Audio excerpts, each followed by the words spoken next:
Today, we are joined by someone who has cracked the code on what makes big, global, hairy projects tick and what makes them explode. With over 30 years of experience steering complex IT projects across multiple industries like FMCG, retail, manufacturing, and life sciences, Joseph Dolphin has seen it all from boardroom battles to PowerPoint wars. Joseph holds not one but two PhDs from IIT Ropar and NIFT Delhi, and an MBA from the prestigious FMS Delhi. That's academic firepower meeting street smart execution. He's led teams at Siemens, Accenture, and Capgemini, and is now the founder of Mixtra World, an award winning edtech platform that's redefining how professionals learn. Through EDG Cornerstone, he continues to guide global companies with wisdom that can't be Googled. And now he's bottled all that into a brutally honest, funny, and insightful book titled What They Still Don't Teach You at Project Management School. Hi, this is Vasudevan, author of Follow Your Heart, Your Brain is Stupid. Let's jump right into the show. Hi, Joseph. Welcome to the show. Thanks for having me here. It's my pleasure to have you here. Ladies and gentlemen, the content of this episode is slightly different from what I normally cover in my channel. However, this episode will be extremely interesting and of immense value to aspiring as well as seasoned IT project managers. Let's welcome a project management veteran, an academic ninja, and now an author with a punch, Joseph Dolphin. Thank you. Joseph and I have worked together in a couple of SAP implementation projects while we were in Accenture, and it was a wonderful experience working with him. I've read both parts of his recently released book, What They Still Don't Teach You at Project Management School, and it's an amazing book. In this episode, we are going to understand from Joseph what sets his book apart from the zillions of books on project management. Joseph, before we get into specifics, what really inspired you to write this book? Over to you. So, if you pick up, some of the leading reports which, talk about project management, for example, I'm referring to the McKinsey 2020 report, or if I pick up the McKinsey 2022 report, or the World Economic Forum 2020, or the SHRM 218, all these make references to project management, especially in the space of IT and consulting. And some of the numbers are really shocking. For example, the McKinsey reports of 2022 and 20 talk about 40% of technology projects that exceed budget. 50% projects exceed schedules. Wow. Now, let's just look at the recent last 5 years, especially in countries like India, China, and US, which have a significant, consumption of IT and consulting services, and they also have, a large number of startups which have come into technology and consulting, and they have added to the problem by not bringing in the necessary skills to deliver to what they would have promised in a conference room before the journey started. And this actually has deteriorated the customer experience for clients who are consuming consulting and IT projects. So, this was one of the reasons I thought, let's try to arrest it as far as practical, at least through a book which could be a ready reckoner, which young project managers or startups or even seasoned project managers could pick up and identify their gaps and move on. Great. Joseph, I have, after going through the book, I just noted down some questions that would be of interest to our viewers also. Let's see how many of the questions we are able to cover. Okay. The first question that I have is, your book emphasizes the gap between theory and real world project management. Can you share a moment in your career where this gap hit you the hardest? A situation where textbook knowledge just didn't work. If you can share some experience of yours. Right. So one of the most important levers, which impacts many projects is the people who are part of that project, or technically I would call it staffing. Now, in large and medium sized projects, typically you have a team size which is in excess of 50 plus, so 200, 300 odd resources who work across the globe. And what happens is some of these projects would cross more than one single fiscal or a financial year. So they may cross an 18 months period and so on and so forth. Now, if you look at the theory that is taught in any project management school, it does talk about leadership skills. It does talk about a certain amount of stuffing, which is quite basic. It does not help a project manager deal with, for example, the moment I cross a performance year where all my resources are getting promoted, or I have a situation that the project is driving for almost 12 to 18 months, so some of the people start leaving, or I have a situation where people are leaving the project, moving on to something else, or even leaving the organization. Now, these dramatically, impact the levers of managing costs, and that is largely driven by the payroll cost or the staffing that is done for the project. And that is one huge area where many project managers struggle to maintain the sold contribution margin while they are delivering the project. So most projects would hit a delivery contribution margin far lower than what would have been planned for when the project was sold. This is purely from an implementation standpoint.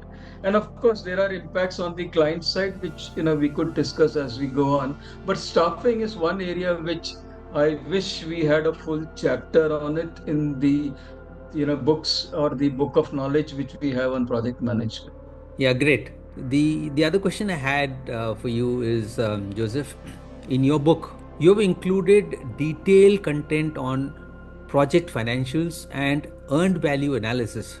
These are some topics which are generally overlooked during training as well as during the project implementations, right? So, why do you believe that financial literacy is essential for a project manager, and how can it make or break a large ERP project? So let me take EVA for example, and I'll give a very simple example, which is, may have a certain humor in it, but all said and done, I'm just trying to land a point here.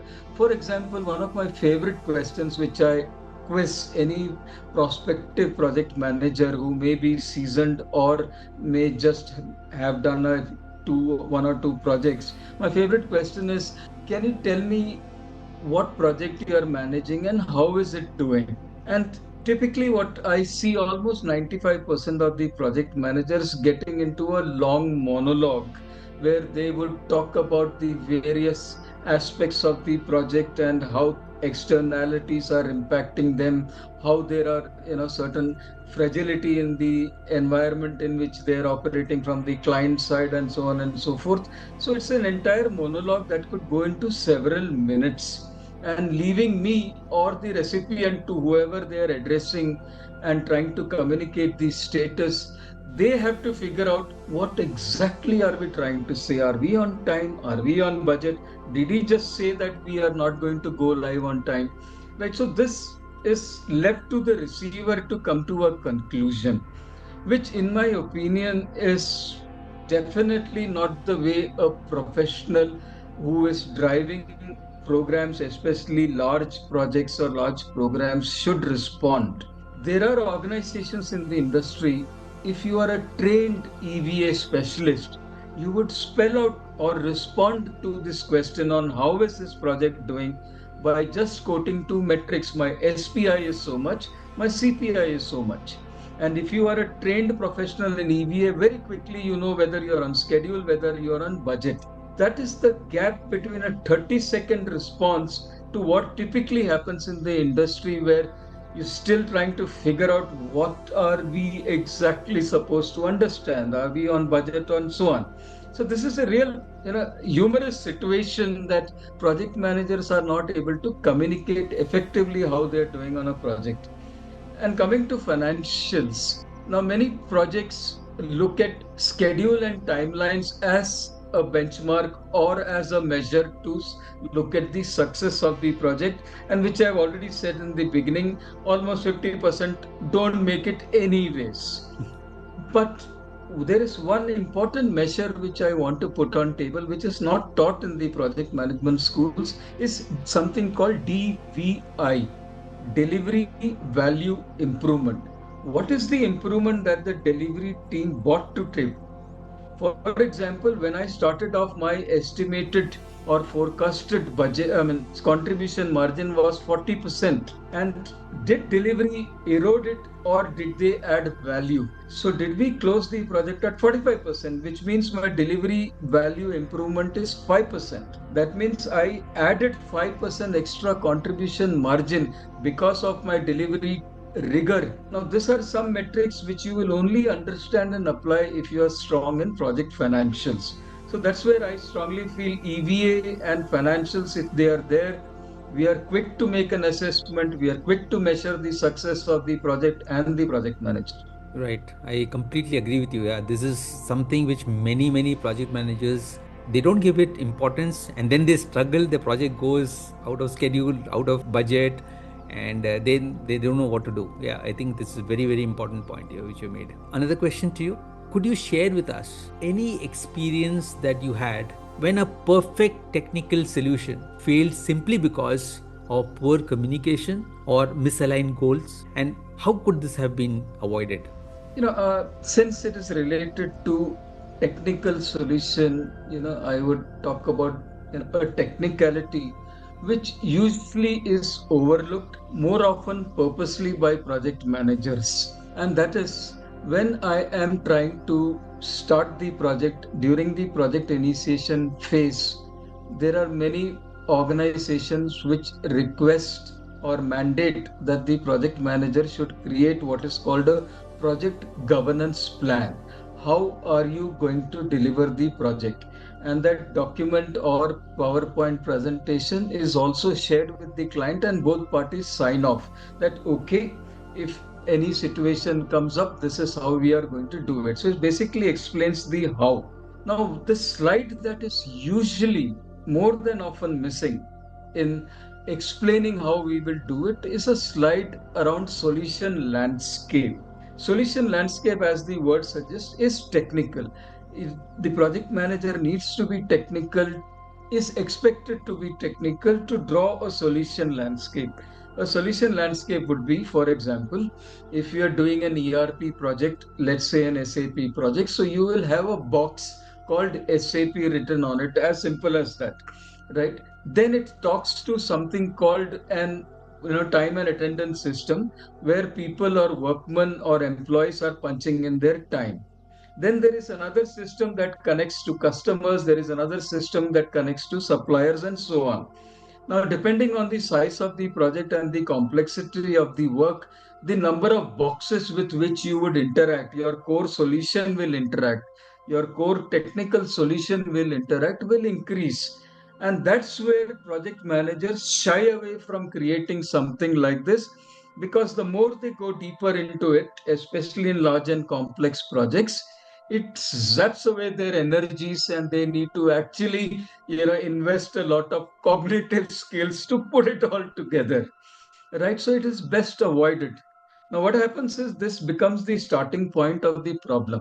If you had drawn a simple box diagram showing the entire landscape that will impact or will be impacted by your technical solution, we may have identified some risks which we may have encountered on the way, when we are implementing the project.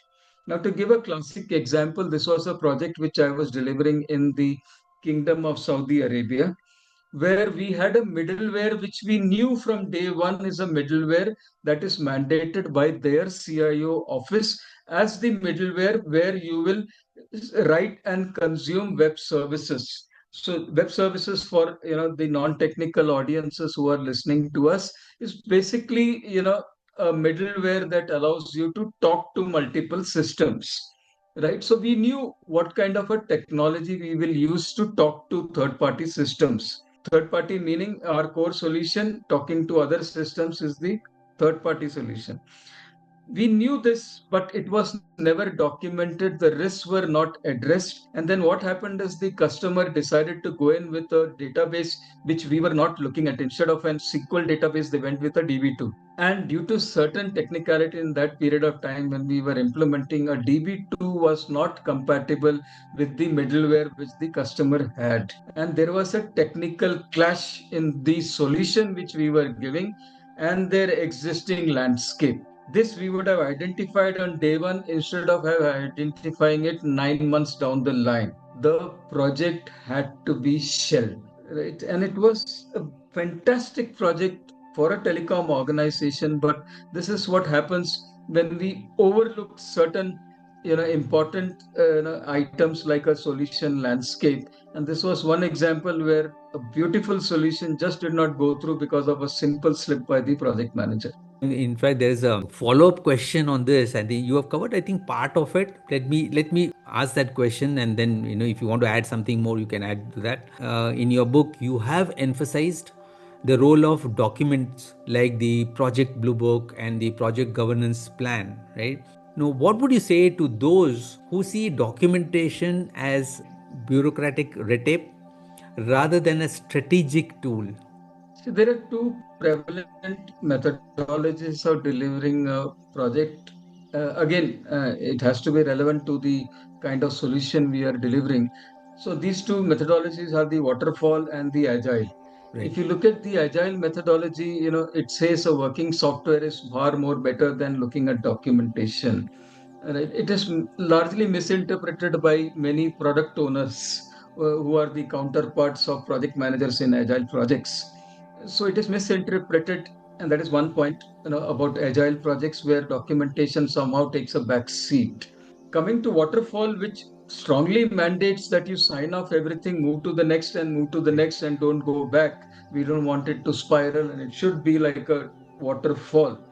So there again, if you're especially managing large and medium sized projects, there is a churn in the resources, not all only from your team as an implementation partner, but also from the client. If that be the case, then what happens is the knowledge that you have acquired or the knowledge that you have transmitted as an implementation partner to your client and vice versa, that may get lost in translation.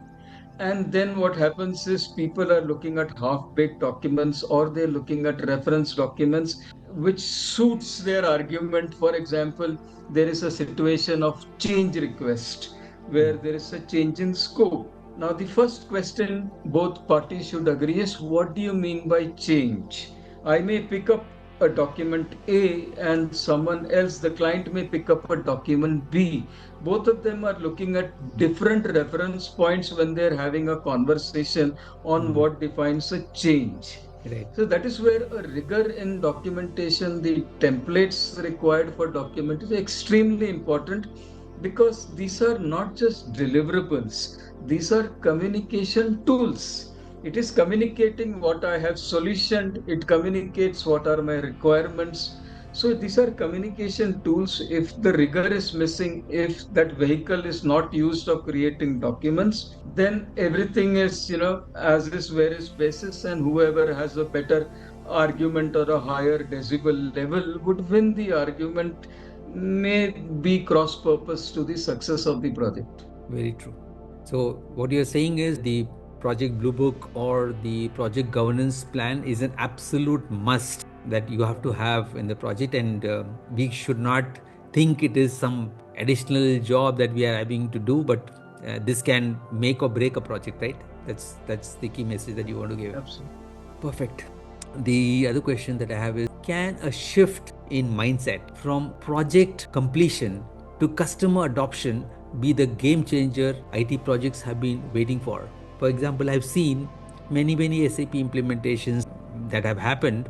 The end user is not even using half the functionalities. At that, when they are starting a project, they say, I want this functionality, I want everything they want, right? And once we implement it, many of those functions they don't even use it. The question is, do we focus on project completion? But most people do. Okay, I finished the project, but we fail to look at whether the customers actually using the your SAP, right? Very often we have Right. seen that, and over time Mm. sometimes they just drop it. It's always that resistance to change is human, right? People don't want to do it. As project managers, what do we do to make sure that whatever we are implementing is going to be something which the customer, not just because customer is asking for it, but it should be, easy for the customer to. Very often we overlook that, it becomes more difficult from their legacy system, and then they stop using it, and then parallel systems, Excel sheets will start, Right. right? What do you would you like to say on that? This is what I strongly tell project managers who are new or even seasoned project manager when they missed what I call as the first slide.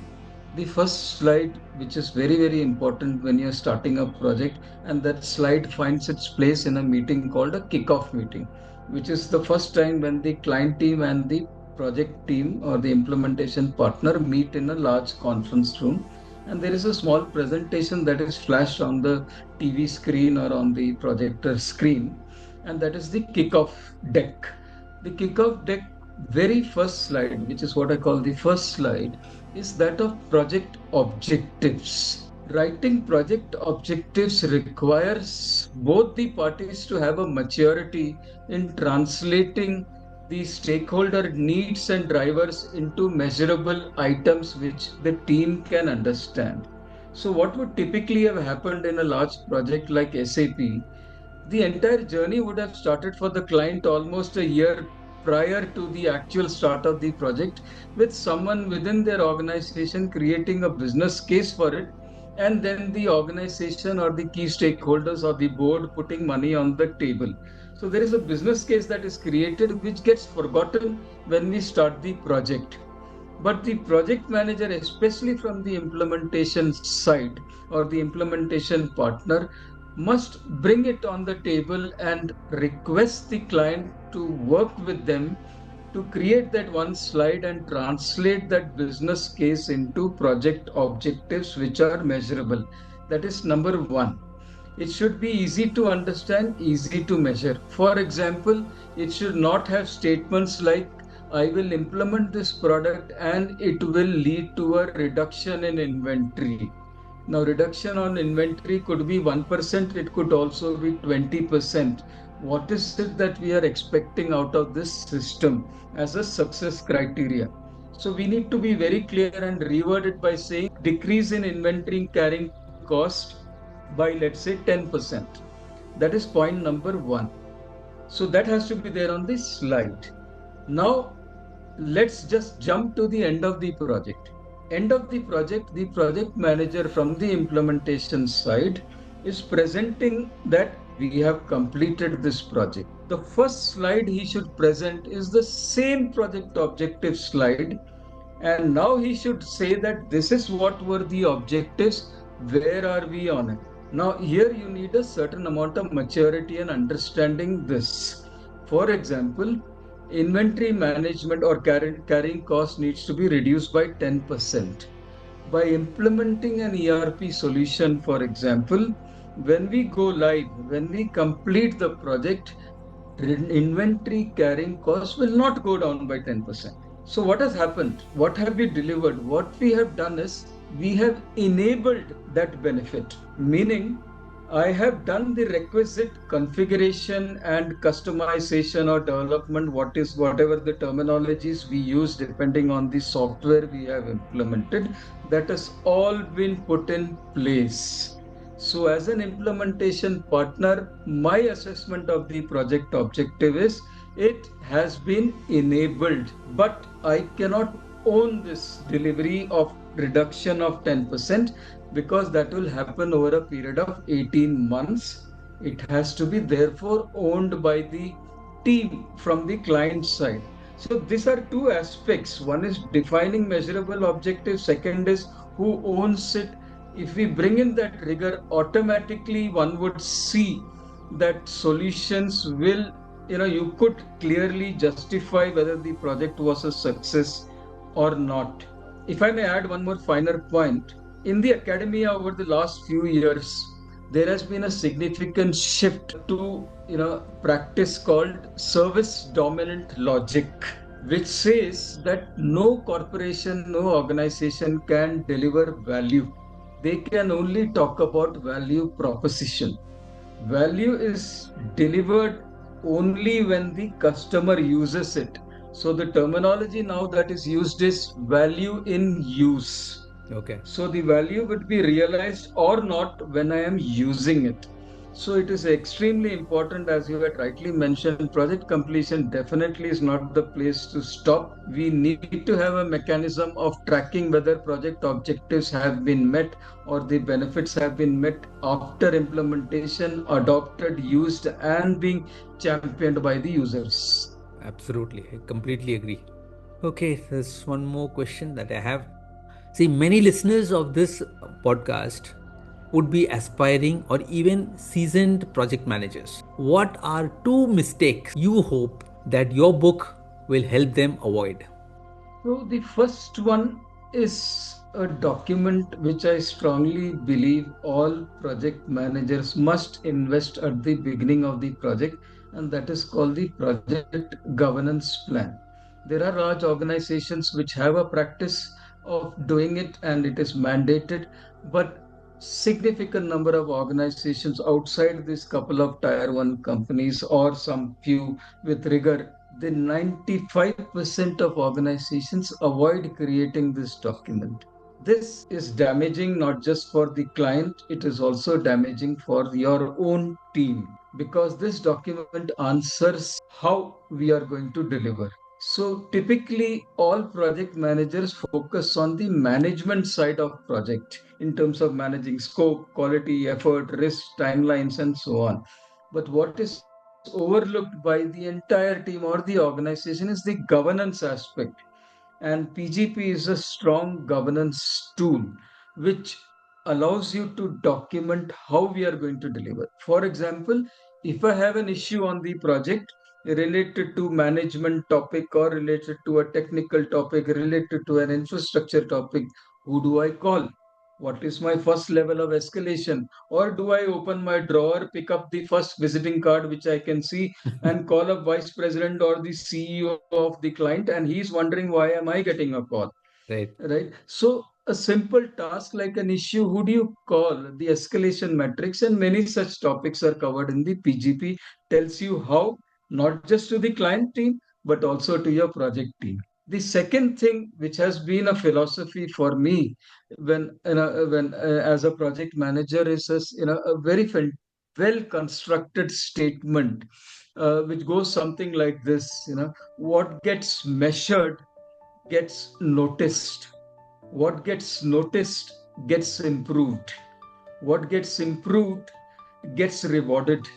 And what gets rewarded gets institutionalized. So, the key factor which all project managers should start focusing on is not just the art of project management, but also on the mathematics or the science of project management. So, bring in measurements, measure everything and anything that can be measured. It will build a lot of rigor in the way you will deliver the project and track it to completion. Perfect, perfect, great. Viewers, wasn't that a wonderful insights that Joseph has shared with us? Viewers, this book offers a candid and experience based roadmap for project managers navigating complex real world challenges. It's not just about delivering results, it's about surviving and thriving in the real world project management jungle. As I mentioned, I've read both part 1 and part 2 of the book, and I can tell you one thing: whether you are an aspiring project manager or a season 1, this book can raise your project management expertise several notches up. So, therefore, I strongly recommend that you read this book. Joseph, where can viewers get hold of your book? Is it available on Amazon, or where can people get the book? So it's available on Amazon.in.com, on Flipkart. Yeah, and of course, there's a Kindle version, hardback. paperback. Okay. All three versions are available. Yeah, if you can do one thing, send me the link. I'll add it in the description of the video. So if anybody wants, they can go and pick it up, right? Viewers, I've also shared the contact details. I'm sorry, I will be sharing the contact details of Joseph in the description section. So in case you want to reach out to him, connect with him for any additional information, please feel free to do so. I hope that's okay with you, Joseph. I took the liberty of saying that, yeah, without asking you, okay? No, no, more than happy. Great. Viewers, if you liked this episode and you want me to cover part 2 of the book, then please express your interest in the comment section. And if there is sufficient interest shown by a lot of people, we will plan an episode to cover part 2 also. Hope you enjoyed the episode and thank you very much for watching.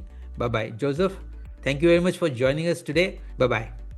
So much. Thanks so much.